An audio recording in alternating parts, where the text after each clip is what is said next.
Evening, ladies and gentlemen. This is the Rabid Dogs Unleashed, and I am JP Alexander. And this episode, I'm going to rate the Rocky films, all 8 of them.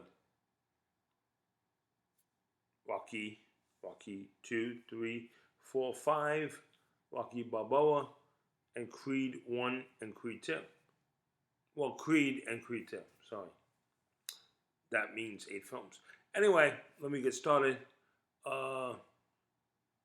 Number 8, and I think a lot of people have this on their list, is number 8 when it talks to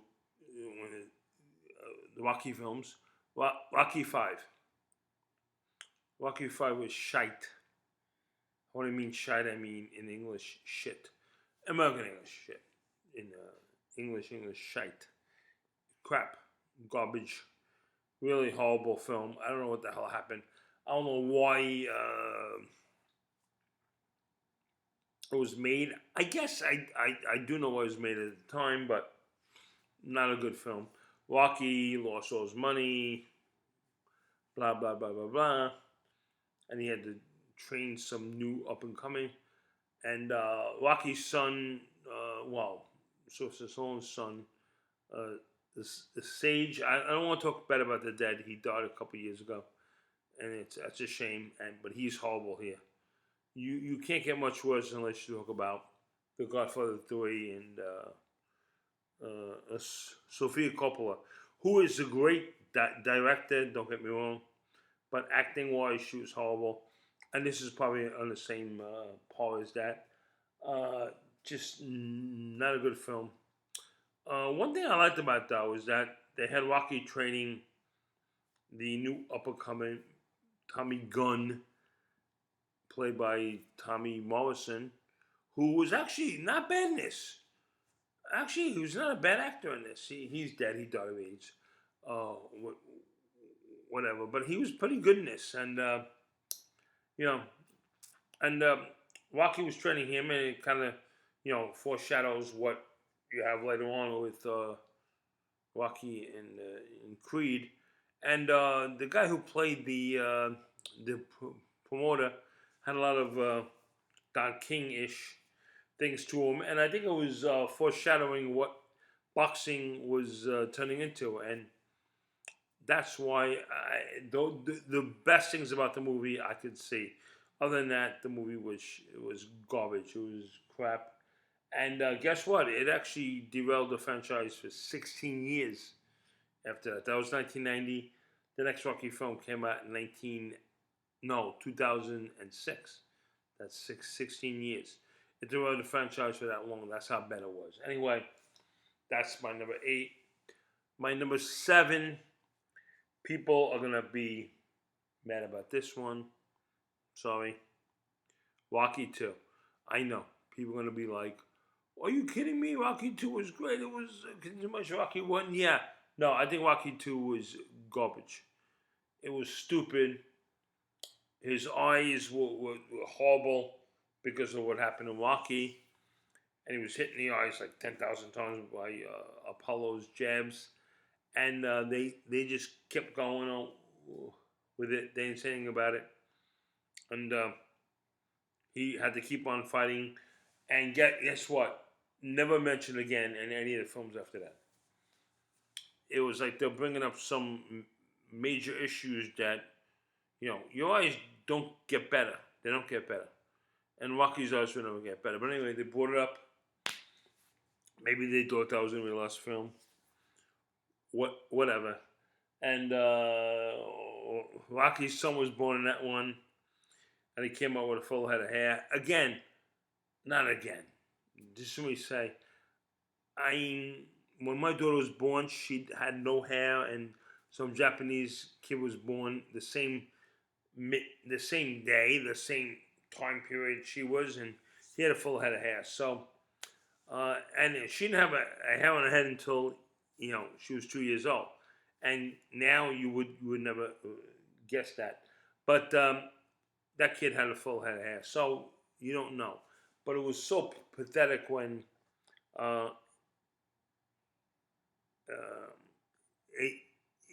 Adrian came out of the coma and said, "Win, Rocky, win." That was just cringe-inducing, and I think the film was not that good. I don't think it was that good, and they both fell at the same time, and Rocky got up and about Apollo didn't. I think it was lame, really lame. I'm sorry. I'm sorry. I think it was just not a very good film, and it just wasn't. I did not. I mean, I think Sylvester Stallone treated it like this is going to be the last Rocky film, and it shows. It's crap. Anyway, I've spent too much time on this garbage. That is my number 7, Rocky 2. Anyway, going down to Rocky's, my 6th film of the top 8, and I hate to say it because a lot of people are going to hate me because of it, Rocky 4.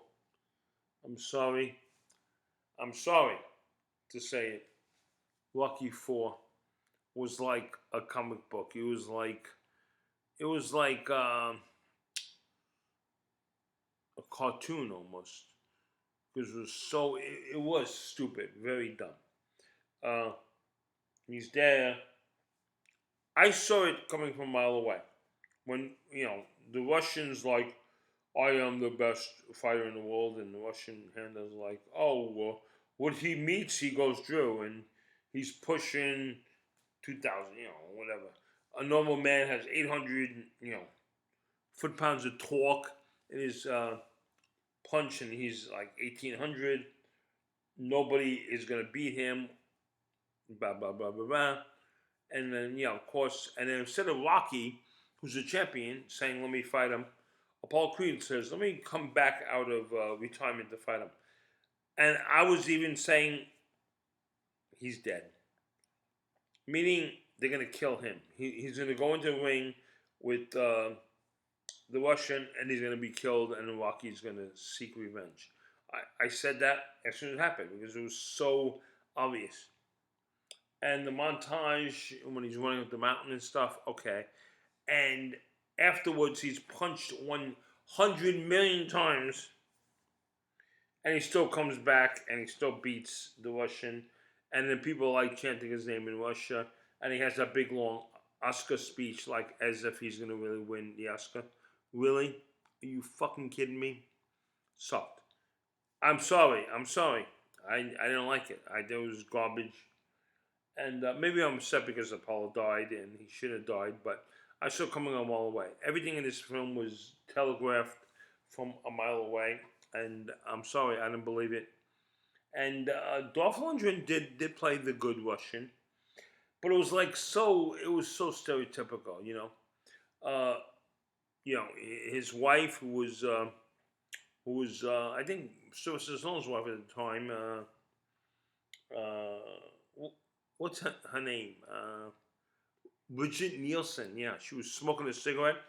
That means bad. That means she's bad. That's what that means. As opposed to Hollywood getting all the money from the cigarette companies for the last how many years. But I guess smoking means you're evil. Yes. This is the first movie that smoking means you're evil. Anyway, garbage, junk. I don't like it. I'm sorry. Okay. That was number 6. Number 5 in the top 8 Rocky films. Now we're getting into the good stuff. Rocky Balboa, the number 6 Rocky film. I'm sorry, I liked it. I don't care what anybody says, I liked it. It's a kind of a throwaway film. A lot of people don't realize it existed. I saw it in Brazil when I lived there with my ex-wife, who was my girlfriend at the time. We went to see it. She's only seen the first Rocky at that point. She went to see it with me, and she cried. That's how much it pulled her heartstrings. It was a good movie. I'm sorry. Anybody who says it's not, I don't think you got to look into it. It was a good movie. You know why? Rocky came back after 16 years after Rocky 5, and he owned a restaurant, and he was hanging out with Paulie. The wife died, and he used to say she died from woman cancer, which is a great line. Rocky would say something like that. and it's good. You have people from the first Rocky in there, like the girl who was like telling him to shove it and to to fuck you or whatever she said in the first one. She was like in this one playing his love interest, or how much of a interest Rocky could have. Spider Rico, if anyone remembers from the first film, Spider Rico, uh, you know, fought Rocky, and now he's just some bum hanging out in his restaurant, and he wants to.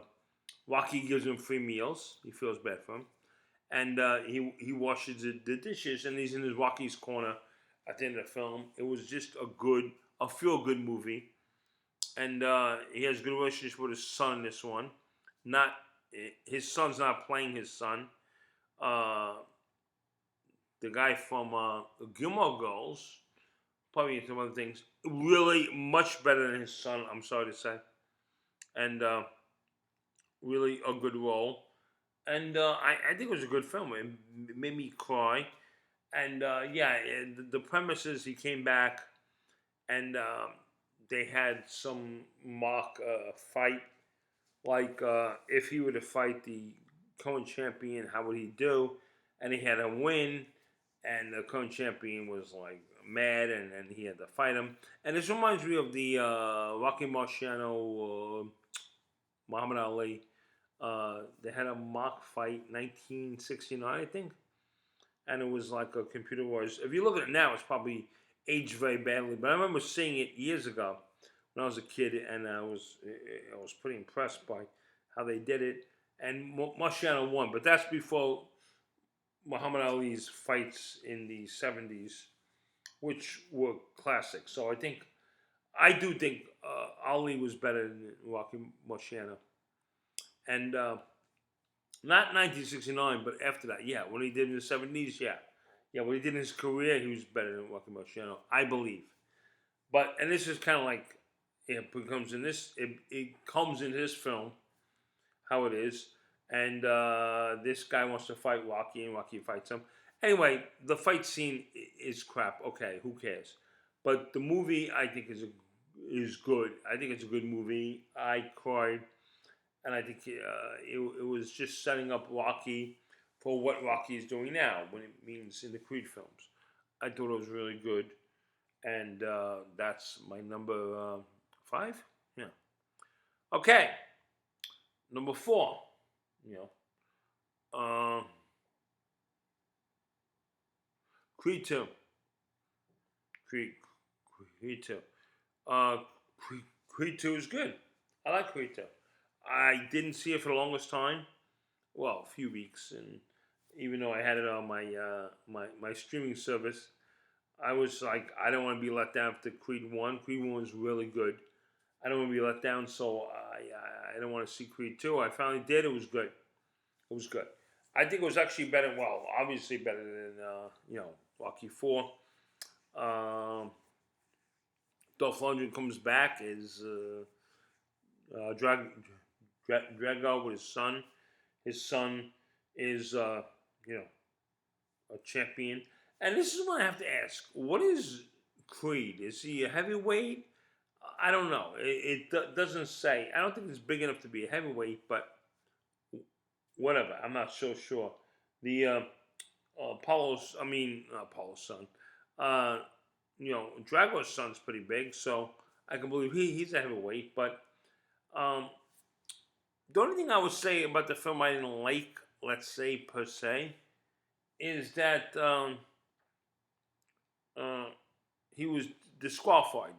Drago's son was disqualified in the first fight. I think they should have just had Creed lose the fight and then come back and avenge, kind of like Rocky did at some of his films. I would have liked that better. But I had him disqualified, and they have to have a second fight automatically, and they did, and then and then Drago drew in the towel, uh, something Rocky didn't do in Rocky 4. And I guess this says that, I was always joking around.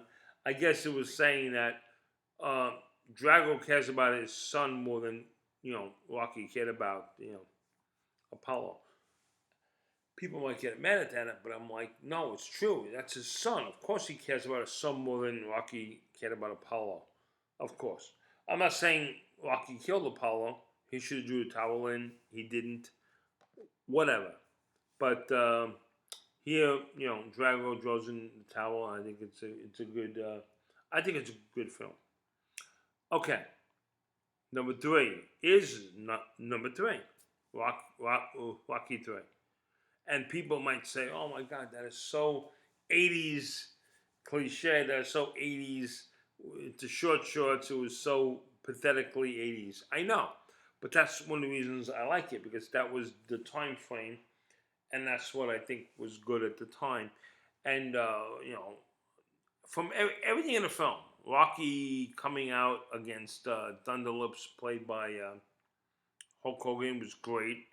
Reminds me of the Muhammad Ali fight with the Japanese guy, who he knocked him down with one punch, and the guy was kicking him, and he was like, on the ropes, and it's kind of like reminds me of that kind of thing. Even though this fight was way better, and then his trainer Mickey was giving him some fights he could win easily. Oh, we all can run with that. What the hell was Don King doing with Mike Tyson, giving him a lot of fights he could win easily to get his record up, And you go way back to Holmes, his record was like with a lot of bums, and Rocky Marciano too. If you want to go back that far, a lot of bums he fought. So yeah, this is the same thing. And then finally you had a guy who was a killer in Mr. T. Great role, Clubber Lang, and he beat him to a pulp in the first one, and he's like devastated. What the hell was I doing the last couple of years? And then Apollo said, "I'll train you," because sometimes styles are different, and Apollo realized that, and I think that's what's great about boxing. You got to look at things like that. Sometimes Apollo style is better to fight against Clubber Lang than Rocky style. You know why? You can't have two, you know, brawlers in the ring at the same time. That's what Rocky was, and Rocky wasn't the brawler Clubber Lang was. He wasn't. He couldn't do that. So he had to change his style and become more like Apollo Creed to win. And I think that is so, it makes a lot of sense because you go back to Muhammad Ali. Muhammad Ali fought Joe Frazier 3 times. He won once. No, he won twice and lost once. The first one he lost. The next 2 he won. But they weren't easy fights. They were like, they went the distance. And they were brutal fights, all 3 of them. Now, when George Foreman fought Frazier, he beat him twice to a pulp. A pulp. I mean, Joe Frazier had no chance. Joe Frazier punches his hip, I think, once. It wasn't even like he got his massacred at the hands of George Foreman. So you would think, well, since Frazier can't even stand next to George Foreman would kill Muhammad Ali because Frazier beat Muhammad Ali once. Right? You would think that. But you'd be wrong because sometimes styles, are more suitable to fight other styles. And what happened was, Ali outsmart Foreman and beat him. And, but Ali could never figure out Joe Frazier or Ken Norton. What I mean is that to the point that he would beat him every time. No, and their records were against them were, he did lose fights to them. Now, George Foreman, he didn't.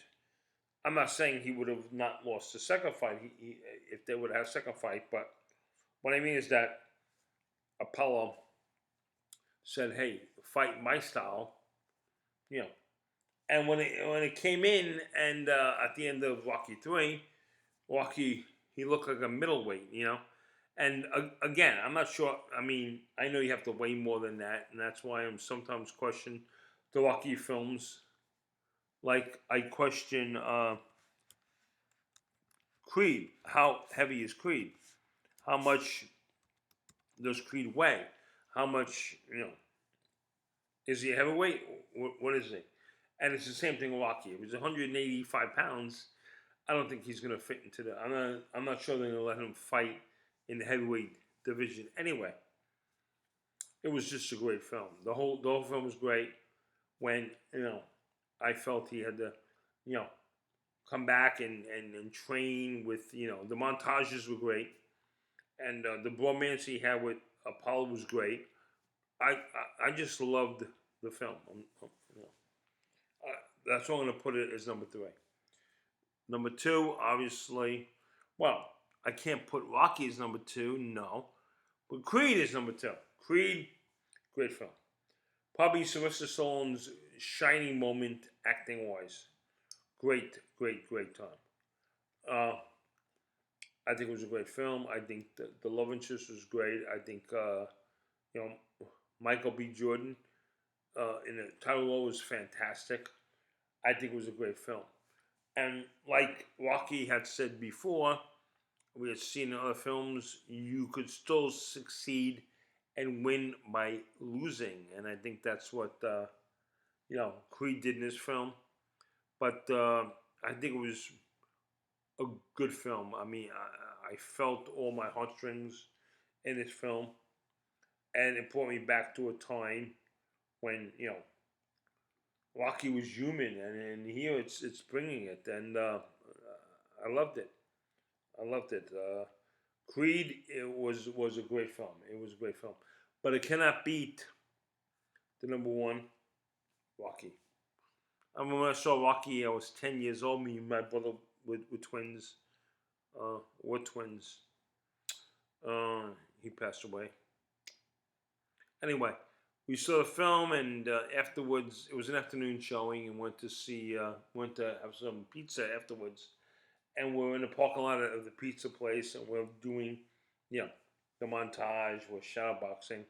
That's how much we loved it. It was like, to us, my father bought the soundtrack for us because we were so into it.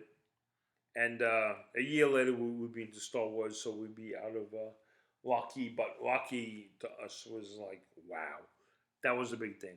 And to me, Rocky signifies what Sylvester Stallone was going through. I saw Sylvester Stallone in the what is it, Lords of Flatbush. He had been in some other things, Death Race 2000. Nothing great. And here he was like, I'm writing scripts. This is my chance to shine. And he shows it here. I don't, say what you will about Sylvester Stallone. In this role, he showed when he wrote this. To me, it is just a tour de force about a guy who is a good writer. He's not stupid by any means, and he puts this film out there. And I'm telling you, I loved it. People in my generation, we loved it. It wasn't a big, what he did with the budget he had was amazing. It's amazing, and the film was amazing, and it was, Sylvester Stallone saying this is my last chance to make it, and same thing with Rocky. And I think it was a great film. And it's not just Rocky films have never been just about boxing. It's about life. You got to go into your soul and pick something up and draw it out there and say this is who I am. And you got to almost sometimes find something in yourself you never thought you had to become who you know you could be. It's almost like chance is presenting you with something, and you have to strive for it. And Rocky did, and I think Sylvester Stallone did too. And that's why we still know who he is because of this film. And Rocky is a classic. It's a classic. Say what you will about Sylvester Stallone, and a lot of people do. This is the shit. This is the fucking film to me, made the franchise worth it. Made all 8 films worth it. And I'm ready for Creed 3. Whatever comes out of it, I don't care. I'll watch it. Because this is Rocky, and I loved it. And it's not just some stupid kids, playing games like, we love Rocky. No. It's, if you look at Rocky itself, some films are blowaway films, whatever, Rocky 5, okay, fine. But Rocky itself, you cannot tell me, you know, the first one is not a great fucking movie, and it makes you feel good about being alive, and it does. Films like that do, and I think whatever, how many films the Rocky franchise will have overall is justified because of the first one. That's why the first one to me is number one. So going back, Rocky, the number 8 film, Rocky 5, number 7 film, Rocky 2. Okay, the number 6 film, Rocky 4. The number 5 film, Rocky Balboa. Number 4 film, Rocky, Creed 2. Number 3 film, Rocky 3. Number 2 film, Creed. Number 1 film, Rocky. Do I need to say any more? I think most people would have the number 8 and number 1 the same as I did. They might, jumble up whatever in between. But I think I'm pretty spot on with the number 8 and the number 1. So if you want to watch the films, if you've never seen them, I pity you. I pity the fool. You gotta go see them. And those are the ones I have in my list. See the top 3: Rocky, Creed, and Rocky 3, and Creed 2. If you want to do the top 4, and then see all of them, but see those in that order. Okay, just see some good films. Okay, and hope this helps you out to see. Oh, this is what J.P. Alexander thinks of the Rocky films. I've seen them. I was there. I was 10 years old when the first Rocky came out. I've seen each and every one of them when they came out. Okay, I was there. I was in the 80s when the people had the short shorts, and I was there, and the bad haircuts, the whole 9 yards. I was there. I was younger than Rocky and Apollo, obviously. But when the first Rocky came out, I was 10. I've seen it. I loved it. I was doing the shadow boxing in the parking lot, running around, going. My father bought the soundtrack. I was listening to it, going, in my bedroom. So I think I have a pretty good outlook on it. So anyway, that's my Rocky films from 8 to number 1, from worst to best. And I'm JP Alexander. This is Rabid Dogs Unleashed, and hope you enjoyed this, and catch you later.